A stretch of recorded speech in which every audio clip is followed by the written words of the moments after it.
People always tell you that heartbreak is a metaphor, a poetic way to describe sadness, but they are liars. It is physical. It is a blunt force trauma to the center of your chest that never fully heals. It just scabs over, itching and pulling every time you try to breathe deeply. I sat at the head table, wearing a dress the color of a bruised plum, chosen by the bride to wash me out, and watched my sister, Chloe, kiss Mark. Mark, the man who, 18 months ago, had been looking at engagement rings with me. The man who sent sandalwood and old paper used to be the only thing that could calm my anxiety. Now, he was smoothing the hair of my younger sister, looking at her with a dazed, almost desperate sort of adoration, while I sat there like a specter at the feast, the ghost of girlfriends past. To the happy couple, my father bellowed, raising his glass, his face flushed with expensive scotch and the pride of marrying off his golden child to a man with a trust fund and a future in politics. To Chloe and Mark, the room echoed, a chorus of people who knew the truth but chose the champagne instead. I raised my glass. I drank. I didn't vomit, which I counted as the single greatest achievement of my life. Chloe caught my eye across the floral arrangement. She didn't look happy. She looked triumphant. There is a difference. Happiness is a glow. Triumph is a glare. She smiled, a small, sharp thing, and mouthed, "Smile, Maya." So I smiled. I was the good sister, the supportive sister, the one who was too career-focused and too intense, while Chloe was light, airy, and perfect. When Mark and I broke up, a sudden, confusing disintegration of 3 years of love, Chloe was there to comfort him. She was just a friend. Then she was a shoulder to cry on. Then, 3 months later, she was his girlfriend. My parents told me to get over it. "You can't help who you love," my mother had said, adjusting Chloe's veil earlier that morning, ignoring the way my hands shook. "Don't be bitter, Maya, it's ugly. And honestly, Mark needs someone softer. You were always so difficult." So I swallowed the bitterness. I let it ferment in my gut until it turned into something poisonous. I thought the wedding was the bottom of the pit. I thought, okay, this is it. They are married. It's over. Now I heal. I was wrong. The wedding wasn't the end. It was just the opening ceremony for the hell they had planned. 3 months post-wedding, the silence was broken. I had distanced myself, blocked them on social media, threw myself into my work as a data analyst, living a sterile, quiet life in a studio apartment across the city. Then came the phone call. "Maya, we need to talk. It's an emergency." It was Chloe. Her voice sounded thin, trembling. Against every survival instinct I possessed, I drove to the house. Their asterisk house. The house Mark and I had bookmarked on Zillow 2 years ago, laughing about how we'd never afford it. Now his Audi sat in the driveway, next to her Mercedes. When I arrived, the atmosphere was suffocating. My parents were there, sitting on the plush beige sofas like a panel of judges. Mark was standing by the window, looking out at the rain, his back rigid. Chloe was curled up in an armchair, sobbing into a tissue. "What's going on?" I asked, keeping my keys in my hand. I wanted an escape route. "Chloe is sick," my mother said, her voice dropping to a tragic whisper. "It's her kidneys, they're failing, the stress of the wedding, the adjustment. The doctor says her function is plummeting." I looked at Mark. He didn't turn around, he didn't look at me. "I need a transplant," Chloe whispered. "The list is 5 years long, I don't have 5 years, Maya."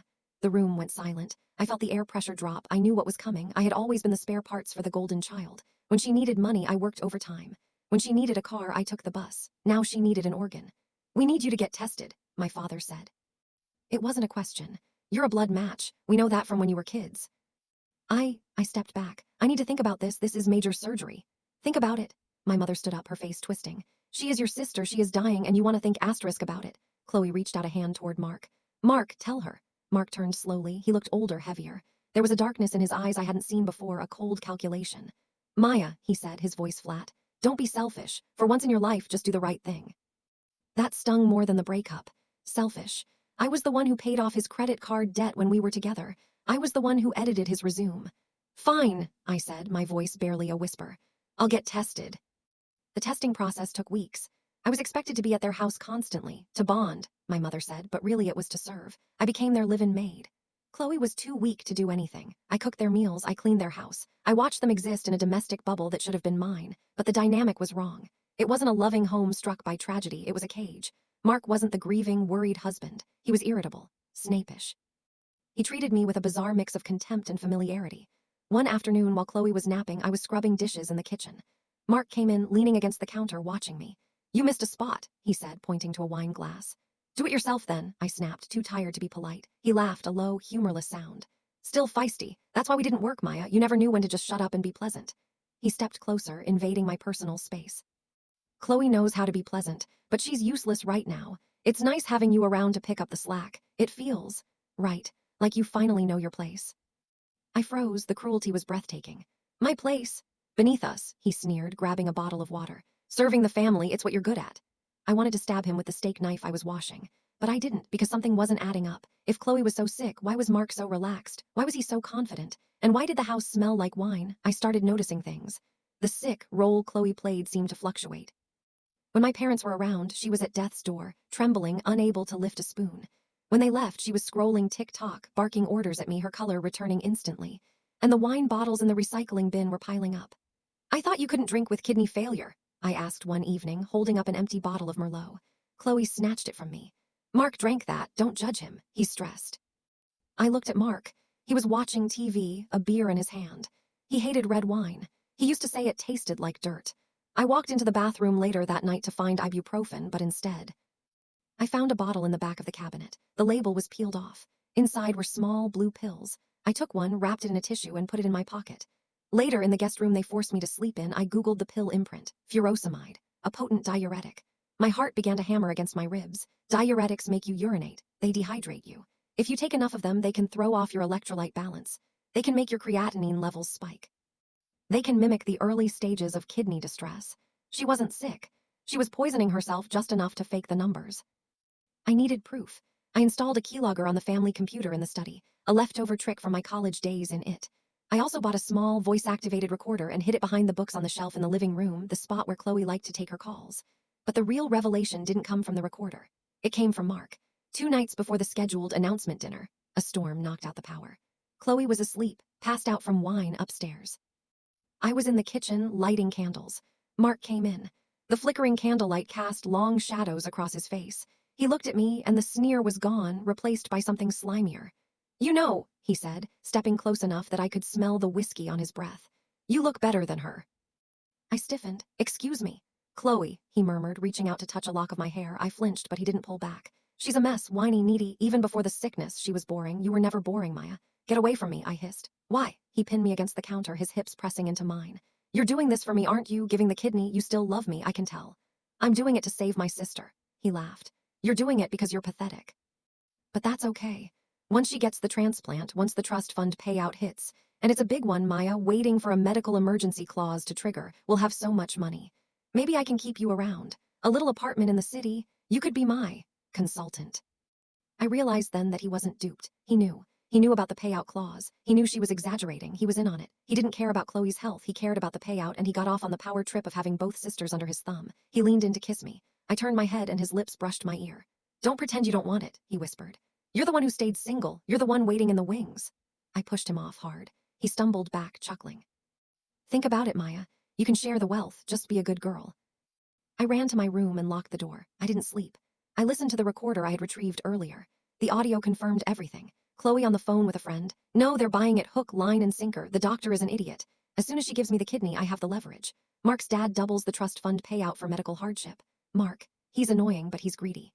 He'll shut up as long as the check clears. Plus, once Maya is down a kidney, she's damaged goods. I need her here, miserable, where I can see her." They were monsters, both of them.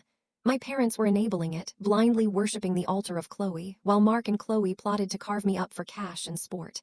I could have gone to the police then, but that wasn't enough. I needed to destroy them. I needed to burn their house down with the truth, and I needed an audience. The thank you dinner was scheduled for Friday. My parents had invited the extended family, aunts, uncles, cousins, and Mark's wealthy, conservative parents, the ones who controlled the purse strings. The purpose was to announce the surgery date. I spent 2 days editing. I took the audio from the recorder. I took the search history from the keylogger. I even pulled security footage from the living room camera they thought was off, capturing Mark pouring Chloe's medicine down the sink and laughing with her about fooling the old man. I compiled it all.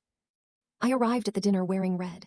Not plum, bright blood red. "You look aggressive," my mother commented, handing me a glass of champagne. "I feel festive," I said. The dinner was lavish. Chloe sat at the head of the table, looking pale and tragic in a high-necked lace gown. Mark sat beside her, playing the doting husband, his hand resting possessively on her neck. When the dessert was served, my father tapped his spoon against his glass. "Family," he began, tears in his eyes. "We are here to celebrate a miracle. Maya has agreed to give Chloe the gift of life." Applause, polite clapping. Mark's mother dabbed her eyes. "Maya," Chloe whispered, reaching for my hand. "Thank you, you're the best sister." I didn't take her hand, I stood up. "Actually," I said, my voice projecting clearly across the room, "I have a little announcement of my own. I wanted to share a special video I made for this occasion, a tribute to the happy couple." Chloe looked confused. Maya, we didn't plan. It's a surprise, I said. I pointed the remote at the massive smart TV mounted above the fireplace. I pressed play. The screen didn't show childhood photos. It showed a screen recording of the search history. How to fake kidney failure labs, lethal dose of diuretics, payout clause stipulations. The room went quiet. What is this? My father demanded. Maya, turn this off. Wait, I said loudly. Turn up the volume. The audio began to play. Chloe's voice, sharp and mocking, filled the room.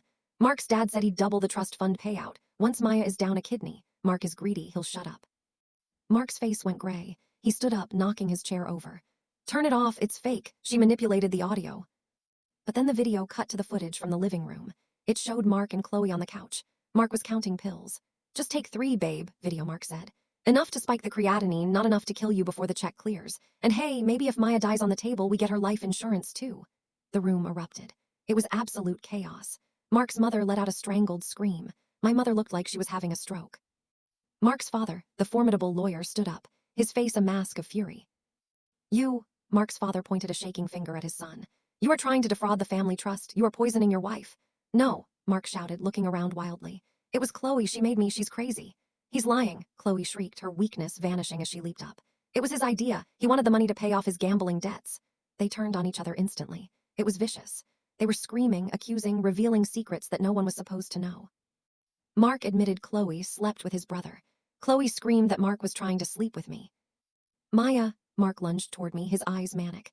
Tell them you made this up because you're jealous. You're just a jealous, bitter ex. I didn't flinch. I looked him dead in the eye. I am bitter, Mark, I said, my voice cutting through the noise. But I'm not a liar, and I'm certainly not a donor. I reached into my purse and pulled out a folder. These are the results from an independent lab I visited yesterday. Chloe's kidneys are fine. Her electrolyte balance, however, suggests severe dehydration consistent with diuretic abuse. I tossed the folder onto the table. It slid into a bowl of untouched mousse. I'm leaving, I said. If anyone contacts me, I will release the rest of the recordings to the police. Attempted insurance fraud is a felony, so is conspiracy to commit bodily harm. I walked out of the dining room. I heard my mother sobbing my name, but I didn't stop. I walked out of the house into the cool night air. My phone buzzed. It was a text from Mark. You ruined everything. I'll kill you. I screenshot it. Then I forwarded it to his father. Then I blocked the number. I sat in my car for a moment, watching the house. I could see the silhouettes of them screaming in the window. I saw Mark's father slap Mark across the face. I saw Chloe collapse to the floor, not in fake agony this time, but in real, terrified defeat. It wasn't a happy ending. My family was dead to me. The man I had loved was a sociopath. I was alone. But as I started the engine, I felt a strange sensation in my chest. The pressure was gone. The scab had been ripped off, and the wound was finally, truly clean. I wasn't the spare anymore. I was the one who struck the match. And as I drove away, leaving the inferno in my rearview mirror, I didn't look back. I just turned up the radio and let the music drown out the screams.